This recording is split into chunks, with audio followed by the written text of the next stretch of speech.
ইরানের হামলার ভয়ে খাবারের ট্রাকে করে বিমানে উঠে পালানোর কথা স্বীকার করলেন মানে এই মার্কিন যুক্তরাষ্ট্রের প্রেসিডেন্ট ডোনাল্ড ট্রাম্প। এগুলো কি আসলে উনি স্বপ্নে দেখেছেন নাকি বাস্তবে কোনো কিছু ঘটেছে বলে মনে হয় আপনার কাছে? না, এটা সত্যি ঘটনা। ঘটনাটা সত্যি এই জন্য যে হ্যাঁ, ঘটনাটা সত্যি এই জন্য যে এটা তো পুরোপুরি ন্যারেটিভ আসছে। ন্যারেটিভ আসছে, এটা পুরাপুরি ন্যারেটিভ আসছে। ন্যারেটিভ আসছে এই জন্য, তো ন্যারেটিভটা এইরকম বলছে যে বিমানের পেছনের অংশ দিয়ে ওই দিক দিয়ে ডোনাল্ড ট্রাম্প গিয়ে একটা লরিতে করে অন্য একটা মিলিটারি প্লেনে উঠেছে। উঠে তিনি মানে তুরস্ক ত্যাগ করেছেন, মানে আঙ্কারা, যেটা ন্যাটোর মিটিং হচ্ছিল। তো কি একটা সাহসী লোক, এত সাহসী মানুষের। প্লেন চেঞ্জ করেছেন আজকে, হঠাৎ করে উনি বলছেন যে উনি লরিতে উঠে গেছেন, মানে প্লেনে উঠে সাহস পান নাই তখন। প্লেনে ওঠার পরে যেটা হয়েছে, প্লেনে ওঠার পরে একটা ইন্টেলিজেন্স রিপোর্ট আসছে। ইন্টেলিজেন্সের রিপোর্টটা এই ছিল যে ট্রাম্পকে ইরানিরা গুপ্ত ঘাতক লাগিয়েছে হত্যা করার জন্য তুরস্কে। আর আপনাকে একটা কথা বলে রাখি, তুরস্কের সাথে কিন্তু ইরানের বর্ডার আছে। এটা কিন্তু বুঝতে হবে, তুরস্কের সাথে ইরানের কিন্তু বর্ডার, সীমান্ত আছে। তো সেইটাতে আর ডোনাল্ড ট্রাম্প বেশি ভয় পেয়ে গেছে।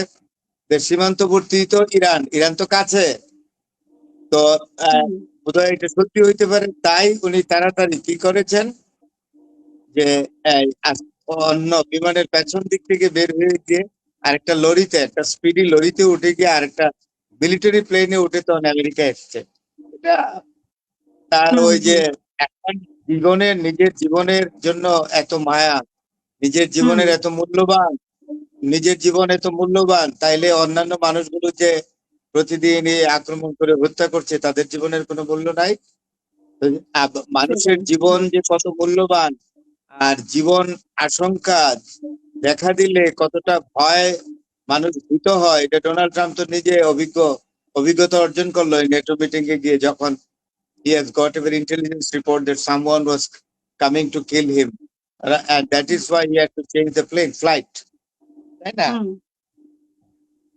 তো এখন তো বুঝতেই পাচ্ছেন যে ট্রাম্প আরেকটা জিনিস হয়েছে, আব্রাহাম লিঙ্কন, যেটা বিগেস্ট এয়ারক্রাফট, সেখানে সেনা বিদ্রোহ হয়েছে এবং সেখানে বোধহয় 7 জন বোধহয় নিহত হলো। 7 জন নিহত হয়েছে। নিজেদের মধ্যে নিজেদের কেন এই বিদ্রোহ? মানে অনেকদিন তো তারা, আমরা লাস্টে মনে আলোচনা করেছিলাম 208 না 204 দিন তারা ওইখানে আছে, পরিবারগুলো একটু আতঙ্কের মধ্যে আছে। 204 থেকে 8 দিন ছিল। আসলে এতদিন সমুদ্রে থাকাতে তাদের মানসিক বৈকল্য তৈরি হয়েছে, মেন্টাল ডিসঅর্ডার তৈরি হয়েছে, এবং সেই মেন্টাল ডিসঅর্ডার থেকেই পরস্পরের মধ্যে ওই খুনসুটি হওয়াতে বড় আকার ধারণ করে। আমি শুনেছি 7 জন মারা গেছে। আপনার রিডিং এ, আপনার রিপোর্টে কত আসছে দেখেন তো? 7 জন মারা গেছে। 7 জন মারা গেছে। 7 জন মারা গেছে। এটা কিন্তু ভয়ানক। এটাকে বলা হয় আপনার সেনা বিদ্রোহ। এটা মেরিন সেনারা বিদ্রোহ করেছে। এটা তো মেরিন সেনাই, জাহাজের ভিতরে যারা থাকে, এই মেরিন সেনা বিদ্রোহ, এটা কিন্তু মারাত্মক। ভারতে একবার বোম্বেতে সেনা বিদ্রোহ হয়েছিল, না নৌ বিদ্রোহ হয়েছিল, নৌবাহিনীর মানে সৈন্যদের মধ্যে বিদ্রোহ হয়েছিল। It was a huge problem, the British government had to face it. তো সেই জন্য এই সেনা বিদ্রোহ কিন্তু ইট ইজ এ সিগন্যাল, একটা মেসেজ আমেরিকান গভর্নমেন্টের প্রতি, ডোনাল্ড ট্রাম্পের প্রতি। মেসেজটা খুব ক্লিয়ার যে আমরা আর যুদ্ধ চাই না, আমরা অতিষ্ঠ এই যুদ্ধ করতে করতে। কোনো ফল আসছে না, যুদ্ধের কোনো রেজাল্ট আসছে না, এবং যুদ্ধ যে কবে শেষ হবে সেটা আনসার্টেন। তখন সৈনিকরা যুদ্ধে যেতে সম্ভব না, মানে মার্কিন যুক্তরাষ্ট্রের পক্ষে তো সেখানে তো তাদের আরো ডিপ্রেশন কাজ করছে, অনেক ডিপ্রেশন কাজ করছে। তারপরে অনেকেই ধরেন এখানে দেশ ছেড়ে আসছে, ভাল লাগে না। সমুদ্রের মধ্যে কতদিন, যত বড় এয়ারক্রাফট হোক না কেন, এটা তো একটা নির্দিষ্ট গন্ডি, সবকিছু মিলে। আর সবচেয়ে বড় মেসেজটা হলো আমেরিকানরা আর যুদ্ধ চায় না, সৈন্যরাও যুদ্ধ চায় না। কারণ যুদ্ধ কখন শেষ হবে, যুদ্ধ যে কখন শেষ হবে এটার কোনো নির্দিষ্ট সময়সীমা দেখছে না তারা। কোনো হুম লাইন বাউন্ডারি নাই কখন শেষ হবে, হুম বুঝতে পেরেছেন? যার জন্য বল- সৈনিকদের মধ্যে এক ধরনের উৎকণ্ঠা থেকে আর চরম হতাশা, এই হতাশা থেকেই এই বিদ্রোহ থেকে সংঘাত, এই সংঘাত থেকে 7 জনের প্রাণ গেল। ট্রাম্পকে হুম এখন রিট্রিট করা উচিত। Donald Trump should have retreat, মানে রণে ভঙ্গ দেওয়া উচিত।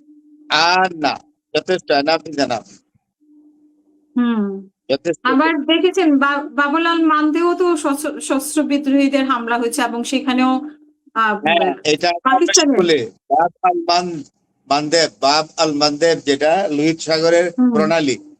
তো সেইখানে হামলাটা হয়েছে একটা ইজিপশিয়ান জাহাজের উপরে। হুম হুম এই ইজিপশিয়ান জাহাজটার নামও আমি কিন্তু লিখেছিলাম।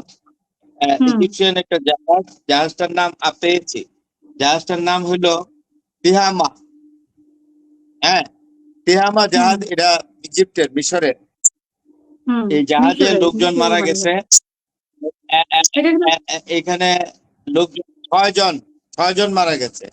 3 জন 6 জন পাকিস্তানি, পাকিস্তানি, 3 জন ইন্দোনেশিয়ান, পাকিস্তানি। 2 জন ইয়েমেন।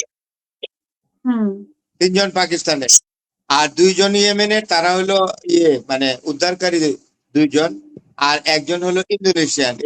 এই 6 জন মারা গেছে। সুতরাং আমার কথা হলো, হুতিরা তো অ্যাটাক করছেই। হুম বাবল মানদেব তো অ্যাটাক করে। সৌদি আরব কি করছে?